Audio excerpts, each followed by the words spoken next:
Hi guys, welcome to our new series that we're going to be posting every few days on returning to training, returning to the gym. Obviously, when gyms reopen, you can't just jump back in exactly where you were. You need to find out where you are and react from there. We're very lucky to be joined by Shea today. Shea is going to use his master's degree in strength and conditioning and all his knowledge and expertise to talk us through the things that we need to consider and how we need to kind of approach training again so that we don't all end up injured and crippled like me. It's going to be a 4-part show. Shea, what's part 1? No pressure, straight away. Yeah, straight away. Training variables is going to be the first part. Training variables, okay. What are training variables? So we're going to talk about frequency, so amount of days you train, volume, so sets, reps, and intensity. And we're going to focus on load because that's going to be kind of most the aspect that people are going to Okay, cool. So know. Frequency, that's how many days a week I'm training? Yeah, how many days a week you're training. Volume is Sets and reps. so just how much I'm doing in total. Yeah, how much you're doing in total. It could be, you could look at it individually. Okay. Sets or reps. And in intensity, load is So like a percentage of our 1 rep max. so so how much weight I'm using. Yeah, how much weight you're going to be lifting. Okay, cool. And how's that going to impact me as I return to training? Okay, so really these 3 aspects, they share a relationship. Okay. Okay, so they react with each other and you have to be considerate of all of them, okay, as a whole.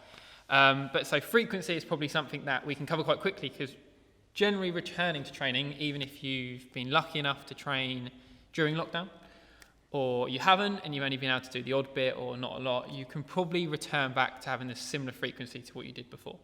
Okay.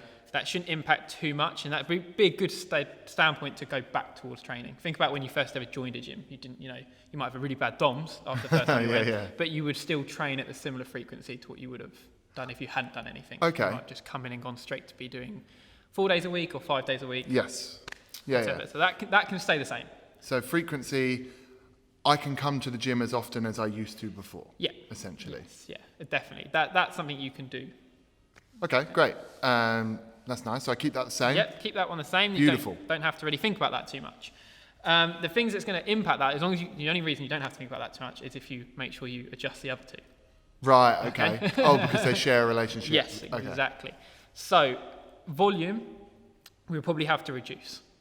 Okay, so we'll probably reduce our sets and our reps. If we were doing 5 sets of bench press before we left, Yep. probably the first week we come back, 2 sets, 3 sets. Okay. We don't have to be going much higher than that. Would you keep the reps the same because you're changing the Yeah. sets? So you could look at it in either way. So you could go, okay, maybe I will do 5 sets, but maybe I was doing 5 sets of 10. Mm-hmm. Okay, well now I'm going to come back. Let's 5 sets of 6. Okay, cool. Let's really reduce it. Okay, some professionals out there will suggest reducing by up to 50%. Some will say reduce by 60%, or just up to 60%, whatever, or 40%. It doesn't. There's a lot of variance in what you can do. You're going to know your body more than others. Okay. But reduction is what's key. Why do we want to reduce it? How's that going to help us? So the thing that gets misconcepted with kind of volume is that it's usually easier. So when people go on recovery weeks, they're like, I'll just do more volume at a lower load. Yeah. Well, actually, it's going to cause a different type of fatigue. So it's going to cause more muscular damage. So actually, if we do keep the volume the same, and we go, we're actually probably more likely to cause like a muscular injury. Okay. So it's going to potentially record a tear or a pull between, all these sort of terms that we kind of get thrown around in generic terms. So by doing that, by reducing our volume, we're essentially reducing our risk of injury and allowing ourselves to increase over the weeks? Yes, so we want to then look to build almost up. like a preseason. Yes, yeah, exactly. We start it as if this program is now, or where we come in, we've come in at the start of something now. We're not looking back at what we were doing before. Okay. We want to build it back up. So if something as simple as over a 4-week period, we go from doing 3 sets on week 1. Mm-hmm. We might do 3 sets again on week 2, and then week 3 we go to 4 sets. Week 4 we go to 5 sets. Nice. And I noticed you keep talking about the sets. Yep. So are the reps, like in your mind, the same there, or are you changing them as well? Okay, the reps will be indicated by what training modality we're trying to do, or biomobility. If we're doing strength, we know our strength ranges are going to be between 1 and 5, really, okay? If we're doing hypertrophy, 6 to 12, whatever, and muscular endurance, so that's going to dictate what rep range we're doing. Again, if we're starting, we're probably not going to come starting in at 5 sets of 1. Okay, we're probably going to come in at that kind of, that maybe 5 sets of 3 or on a moderate. Okay. Or 5 sets of 5 because the intensity could be low. Who knows? So what be 3 sets. People will be focusing on then is that their reps are determined by the type of stimulus that they want. Yep. And their sets will be determined by essentially managing the volume. Yeah, that would be an easy way to look at it. Okay, nice. Okay. And what's our third and final? Intensity. So intensity, like we mentioned, is going to be load. So percentage of weight lifted, what I'm actually moving. Okay. Again, exactly the same as volume, we want to reduce this. Okay. Okay, so we're not going to come in, we were lifting 90% or 80% before, or RPE, some people refer to, like if we were saying we were doing a session, it was like RPE 8 or 9. Mm-hmm. We're not going to want to come back in week 1 and trying to hit that again. Right, okay. Okay. Because that's taking us towards an injury? Towards an injury, towards fatigue.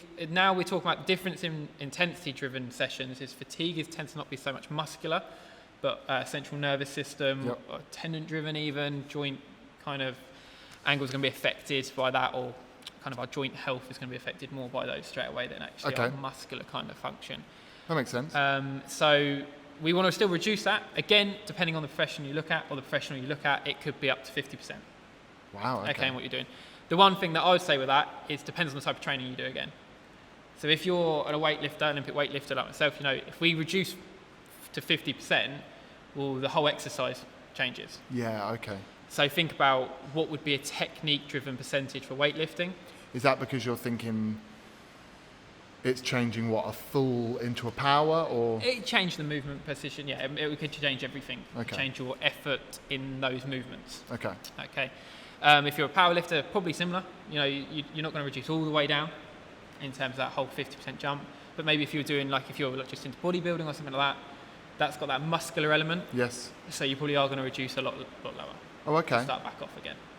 Okay, so I'm keeping my frequency the same. If I'm a 4-day-a-week trainer, I'm training 4 days a week, but I'm bringing my volume, my number of sets, and my total reps down. Yep. And my intensity, my load, I'm bringing that down as well. Yeah, and again, they will build up over weeks as well. The intensity you can build back up over weeks. The only thing we have to be careful of is if we're trying to increase volume and intensity at the same time, that's not going to work. Okay, cool. Again, like we said, it depends on what our training modality is, or training biomobility is. Okay. If we're training hypertrophy, we know over the weeks, one of the ways we could do hypertrophy is we could just keep continuing the sets and reps, and the percentage might change, but small amounts. Sure. Okay. Not a lot. It might actually go down if our reps are going up. Yeah. They have what we call an inverse relationship. So if volume goes up, intensity should come down. Okay. So we want to be careful then of making that mistake that some of us make, where we put the volume up, we put the reps up, or the total reps up, and the load, the weight up at the same time. Yeah. Okay. Not necessarily going to go, they don't necessarily go hand in hand going up together all the time.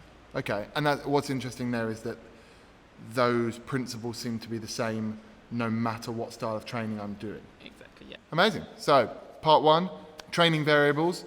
Now you guys should have a better understanding of how you can change your training up to get back into the gym in terms of how often you're training, how much volume you're doing across the week, and the intensity across the week as well.